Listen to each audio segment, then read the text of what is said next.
réserve. On peut commencer. On peut commencer quand tu veux. Ah ben moi je suis prêt, hein, c'est... Non mais il manque encore une ou deux personnes, mais ils vont finir par arriver. Ok. On respecte un peu les horaires. S'il vous plaît.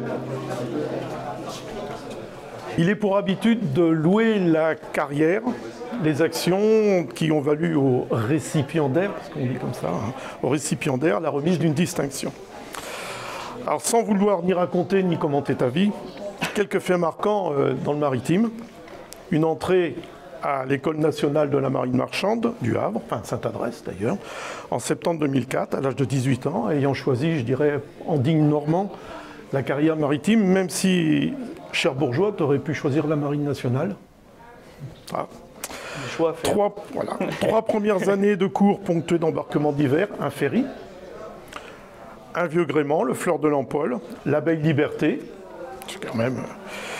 Mais dès la fin de la troisième année, c'est-à-dire celle qui permet d'être diplômé élève officier et non plus stagiaire quand on va à bord, tu choisis V-Ship, ces navires transporteurs de gaz et de pétrole, enfin, ou de pétrole. Donc, navigation en formation pour devenir officier en 2008, et là, c'est parti. Hein. Un petit break quand même, pour faire du routage météo pendant la route du Rhum, 2010, avec le voilier Défi en Calais, skippé par Gilles Lamiré, qui, après avoir vérifié, a été vainqueur de la catégorie ultime. C'était marqué 6e vainqueur de la catégorie ultime. Je pense que le routage météo y était un petit peu pour quelque chose aussi. Ça a dû l'aider en tout cas. Donc chez V-Ship, tout de même, comme officier pont, officier mécanicien, polyvalence oblige, officier gaz, polyvalence oblige toujours, principalement sur le Jeanne-Marie, dont un des capitaines était Hervé Quéré, président de l'AFCAN de mai 2004 à mai 2008, puisque je l'ai remplacé à ce moment-là. Puis retour en 2010, toujours à l'ENMM, pour la 5e année. Autant que je me rappelle, on ne disait pas encore ENSM. Je crois que ENSM a commencé l'année d'après. C'était, oui, je crois, pendant l'année. Ou pendant l'année, voilà. Sorti brillamment en juin 2011, et là, on s'est raté de peu. Parce que moi, je suis rentré à l'école en septembre 2011. La même. Bon, juste en prenant ma retraite comme vacataire en simulateur de navigation, en formation sur les facteurs humains et rôle du capitaine, mais on aurait pu se voir.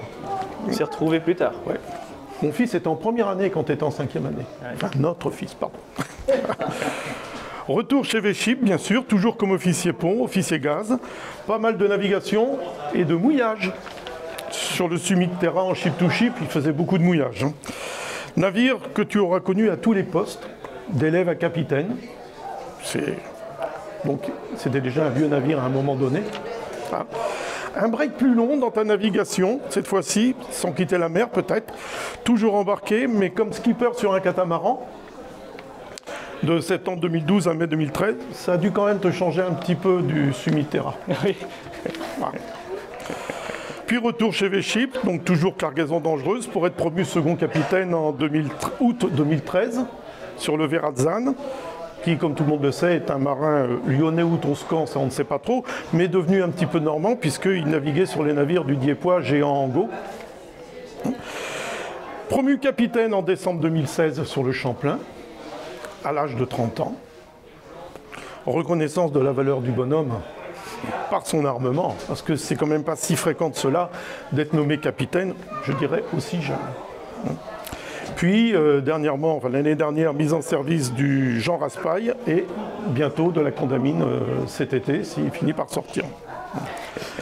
Adhérent de l'AFCAN, quand tu es passé capitaine, on a dû se rencontrer probablement pour la première fois lors d'une réunion AFCAN Normandie aux gens de mer, ou lors de l'AG du Havre en 2017, parce que tu étais en congé, ça je sais que tu y étais, j'ai les photos.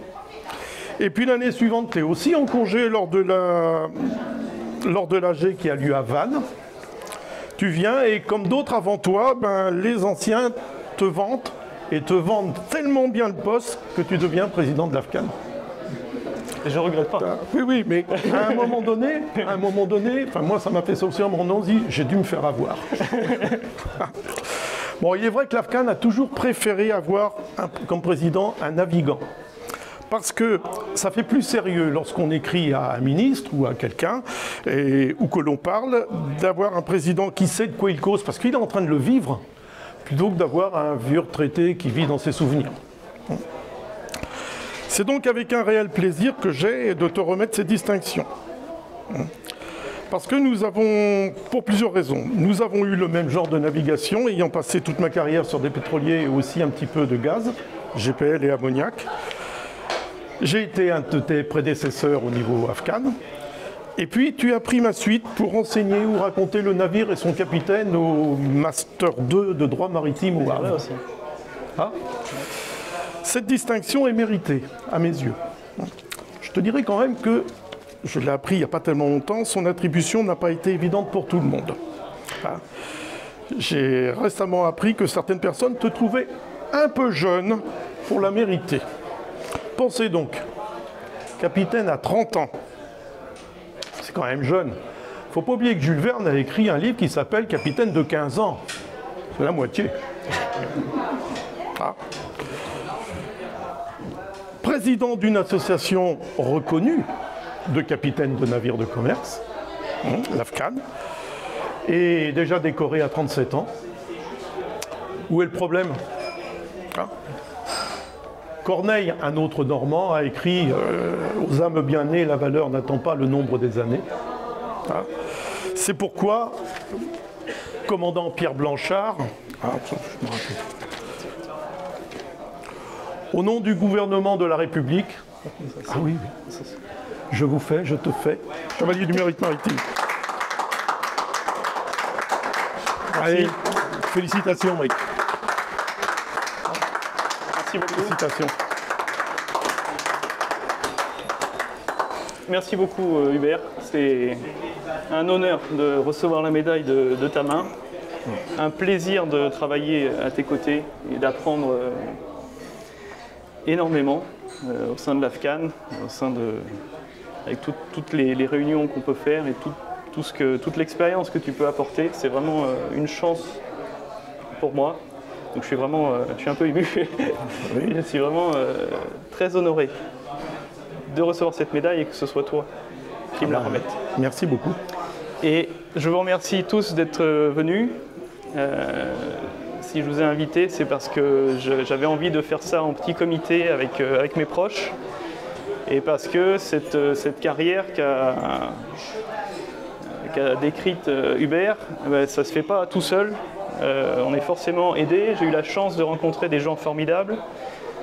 Mes parents, que je dois remercier énormément, qui m'ont toujours poussé, soutenu, supporté. Je n'ai aucune idée de comment ils ont supporté tout ce stress sans jamais me le transmettre. Je me suis rendu compte récemment qu'en fait que ça faisait un stress de laisser partir son fils à l'autre bout du monde, sur un pétrolier, sur un gazier, puis sur un voilier, traverser l'Atlantique sans jamais me dire stop, non, ils m'ont toujours encouragé, fais ce que tu as envie, vis ta vie, profite, grandis. Donc merci beaucoup, voilà, c'était important pour moi de le noter. Et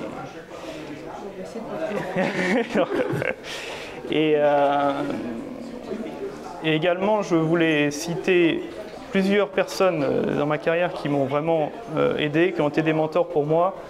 Le commandant Le Horst, qui m'a promu second, qui était un commandant extraordinaire. Le commandant Kéré, dont on a parlé, avec qui j'ai beaucoup navigué, qui était président de l'AFCAN, qui m'a beaucoup fait connaître l'AFCAN quand j'étais lieutenant, avec qui j'ai énormément appris. Donc ils sont vraiment des gens de qui je me suis nourri, et c'est important pour moi de les remercier. Bon, Hubert à l'AFCAN, qui vraiment m'apprend tous les jours. Et puis je voulais saluer quelques personnes aussi dans l'assistance. Patrice Marc, qui s'occupe des marins, qui a fait beaucoup pour les marins, notamment pendant le Covid, et donc qui doit être remercié de ça, parce qu'il a fait beaucoup. J'ai appris aujourd'hui qu'il prenait sa retraite de médecin, donc c'est un jour plein d'émotions pour tout le monde. Donc merci pour tout ce que tu as fait. Et puis je voulais saluer Daniel DeVos aussi, qui est un copain de voile, comme il dit, mais avec qui j'apprends beaucoup sur tout, sur la voile, sur la navigation. On échange des livres, on discute de tout, et c'est un modèle pour moi, un exemple. À son âge, je ne vais pas dire son âge, mais qui régate encore et qui fait des régates internationales. Les championnats du monde cet été, on les a fait ensemble. Il s'est sélectionné avec les jeunes, contre les jeunes. Et vraiment, c'est un plaisir d'être à tes côtés, Daniel, tous les jours. Et j'apprends aussi énormément dans cette vie. Merci, Pierre. De voile. Les deux sont liés. Ma vie, c'est la mer. Donc, que ce soit la voile, le gaz, l'Afghan, tout ça, ça se mélange. Il y a une constante, c'est la mer. Et j'ai croisé beaucoup de gens, et il y en a beaucoup, je ne peux pas tous les citer, mais il y en a certains qui me tiennent vraiment à cœur parce que qui ont apporté beaucoup et qui continuent d'apporter beaucoup. Donc merci à tous d'être là, et puis on va prendre un verre pour fêter ça. Bravo à toi. Bravo à toi.